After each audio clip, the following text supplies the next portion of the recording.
What if I told you the One Piece is just a barbecue? No ancient weapons, no world-shattering secret, no mountain of gold that could buy entire nations. Just meat, a fire, and the greatest party the world has ever seen. Sounds stupid, right? Like I just disrespected 27 years of storytelling? Stick with me, because by the end of this video, you're gonna realize that Roger didn't laugh because the treasure was a joke. He laughed because it was perfect, and the entire world has been searching for the wrong thing. So here's the question that's gonna haunt you. What if the treasure everyone's killing each other for was never meant for them in the first place? Let's start with Minecraft. Imagine you join a server, brand new world, everyone's excited. The admin drops a sign at spawn that says, "The best loot in the game is hidden at the edge of the map." What happens? Chaos. Players start grinding, forming alliances, betraying each other, building massive fortresses, hoarding diamonds, PvP at every corner. The server becomes a war zone, all because of one piece of loot no one's even seen. That's the One Piece world. 800 years ago, the world government, the admins, locked down the server. They banned certain players, rewrote the rules, and erased chunks of the map.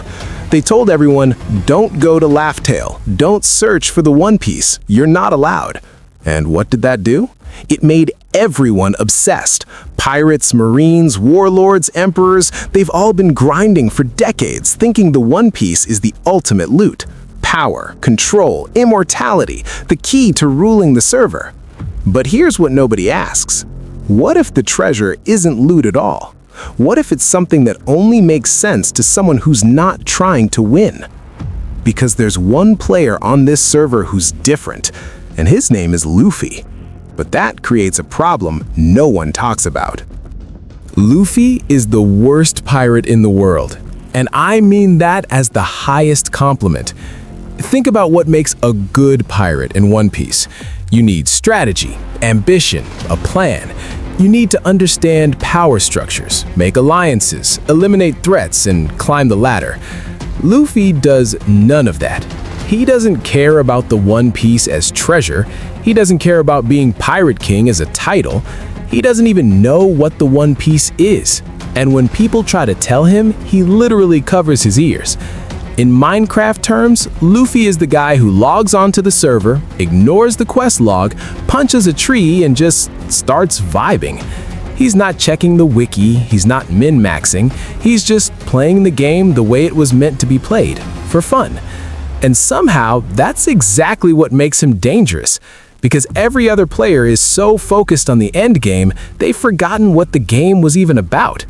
The world government wants control. Blackbeard wants power. Big Mom wants dominance. Kaido wanted death. Luffy? He just wants his friends to eat good food and be free. And this is where things get interesting. Because when you look at the only person who found the One Piece, Gold D. Roger, you start to realize he wasn't a conqueror either. He was a guy who loved adventure, who laughed at everything, who threw parties, who lived completely free. Sound familiar? Roger didn't find the One Piece because he was the strongest. He found it because he was the right kind of person. And when he got there, he didn't cry, he didn't rage, he didn't try to use it. He laughed. And this is where Roger's laughter starts to make sense.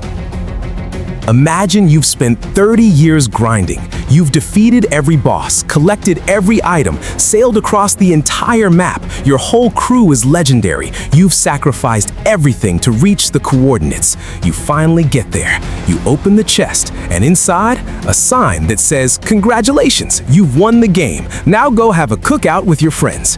You'd laugh, right? Not because it's funny, haha, but because it's perfect. Because the treasure isn't mocking you, it's revealing the truth you forgot along the way. That's what Roger found. The One Piece isn't a weapon. It's not a pile of gold. It's not a secret that topples governments, at least not in the way people think. It's something simple, something joyful, something that only makes sense if you understand what freedom actually means. And here's the kicker. Roger couldn't use it. He was too early. His crew was dying. The world wasn't ready. So he laughed, turned himself in, and said, "I left everything in one place." Not because he wanted chaos, but because he knew someone else would come. Someone who'd actually get it. Someone like Luffy. But here's what makes this theory wild. If the treasure is simple and joyful and connected to freedom, what could it actually be? Let me paint you a picture. What if the One Piece is a feast?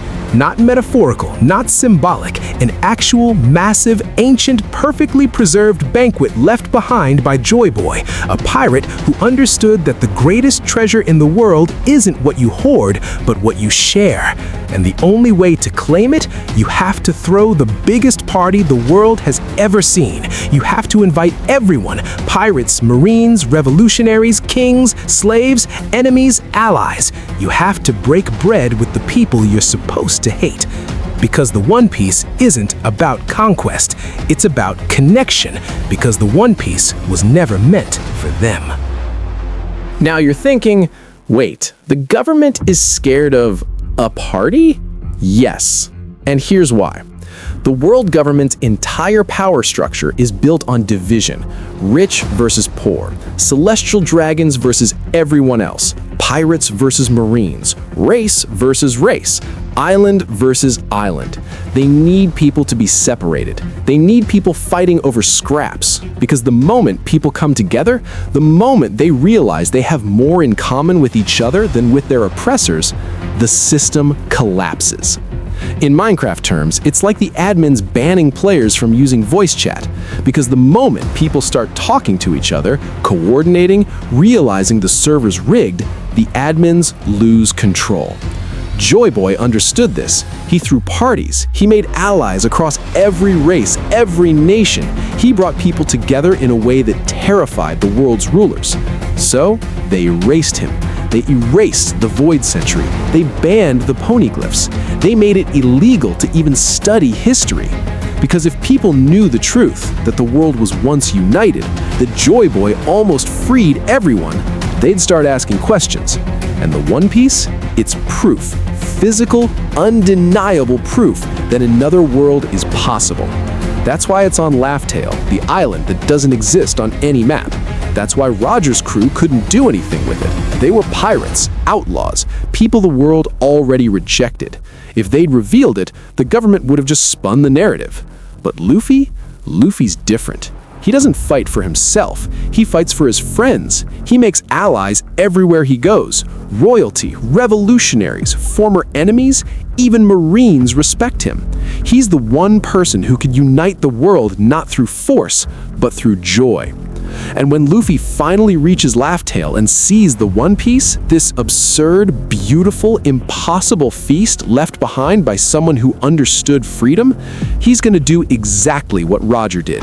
He's going to laugh. But that's not the part that changes everything. Let's go deeper. Because if the One Piece really is a feast, there's something way more insane going on.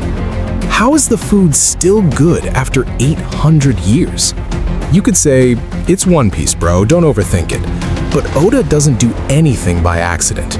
If the treasure is a feast, there's gotta be a reason it's still there. And I think the answer is simple. It's infinite.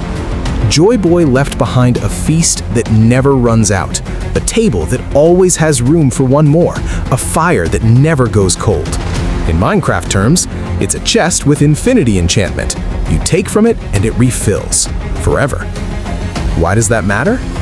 Because the One Piece isn't just a symbol of freedom, it's a resource, a treasure that can't be hoarded, can't be monopolized, can't be controlled. Imagine what happens when Luffy reveals that to the world. Suddenly, the thing everyone's been killing each other for is something that only works when you share it. You can't lock it away, you can't sell it, you can't weaponize it. The only way to access it? You have to come together. That's what breaks the system. That's what the government fears. Because an infinite feast means no one has to fight over scraps anymore. It means the celestial dragons can't hoard resources while everyone else starves. It means the Revolutionary Army's vision of equality isn't just a dream, it's real. And it means Luffy's philosophy, his reckless, stupid, beautiful belief that everyone should be free to chase their dreams and eat good food, was right all along. But here's the thing that's going to make you pause. If this is true, if the One Piece really is an infinite feast that only works when shared, then Luffy's final act as Pirate King isn't going to be a battle, it's going to be a party. And that's when the real war begins. Picture the end of One Piece. Luffy reaches Laugh Tale. He sees the feast, he laughs, and then he does the most Luffy thing imaginable. He invites everyone. Shanks, Blackbeard, the Marines, the Revolutionaries, the Celestial Dragons, every pirate crew, every nation, every person who's ever been oppressed or betrayed or starving. He says, "Come eat." And the government loses their minds because they can't allow it. If people from every corner of the world gather in one place, break bread together, see that they've been manipulated into hating each other, the entire system collapses. So they try to stop it. Not with an army, not with ancient weapons, but by turning people against each other one last time. You can't trust them. They'll betray you. This is a trap. And that's the final war. Not a battle for treasure, a battle for belief. Do you trust the system that's oppressed you, or do you trust the kid in the straw hat who just wants everyone to be free? And here's what makes Luffy the perfect protagonist for this. He doesn't fight the government with ideology. He doesn't give speeches about justice or revolution. He just starts eating. And one by one, people join him. Because hunger is universal. Joy is universal. Freedom is universal. You can't argue with a full belly and a warm fire. And that's how Luffy becomes Pirate King. Not by conquering, not by ruling, but by throwing a party so legendary, so undeniable, that it reminds the world what they've been missing. Roger couldn't do it. He was too early. The world wasn't ready. But Luffy? Luffy's the guy who's been preparing for this his whole life. Every island he's visited, every friend he's made, every enemy he's turned into an ally, every time he's chosen people over power, he's been setting the table. And now, the final question. So let's talk about what this theory really means. If the One Piece is a feast, an infinite, shareable, joyful treasure that only works when people come together, then what is Oda actually saying? He's saying that the greatest treasure in the world isn't something you find, it's something you create. The One Piece isn't the end game, it's the beginning. It's the moment when the adventure stops being about reaching a destination and starts being about what you do when you get there. Roger found it and laughed because he realized the journey was the treasure all along. Not in a corny, cliché way, but in a real, tangible way. The friendships, the freedom, the meals shared, the dreams chased. That's what Joy Boy understood.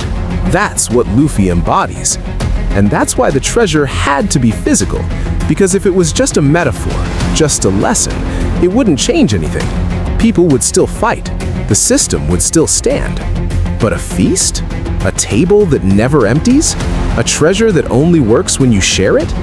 That changes everything. It forces people to choose. Do you want to keep fighting over scraps in a rigged game? Or do you want to sit down, eat, and remember what it feels like to be human? And when Luffy finally sits down at that table, surrounded by everyone he's ever met, every enemy he's ever forgiven, every friend he's ever made, he's not going to think about being Pirate King. He's just going to think, man, this meat is good. Because that's who Luffy is. He's the player who never forgot why he logged on to the server in the first place. Not to win, just to play. So here's the theory in one sentence. The One Piece is an infinite feast left by Joy Boy, a treasure that only reveals itself to someone who values freedom over power. And Luffy's final act won't be defeating a villain, it'll be throwing a party that unites the world. Does that sound ridiculous? Maybe, but so does a kid in a straw hat who punches gods and befriends everyone he meets. And yet, here we are. The treasure's not what we think. It never was. Because the real One Piece, it's the cookout we made along the way. So let me ask you this. If Luffy threw a party at Laugh Tale and invited everyone, heroes, villains, marines, pirates, would you sit down at the table? Drop your answer in the comments, and if this theory rewired your brain like it did mine, smash that like button like you're Luffy punching a celestial dragon. Subscribe if you want more theories that make you rethink everything, because in this server, we don't just watch One Piece, we understand it. Now go rewatch the series and pay attention every time someone shares a meal. You'll never see it the same way again.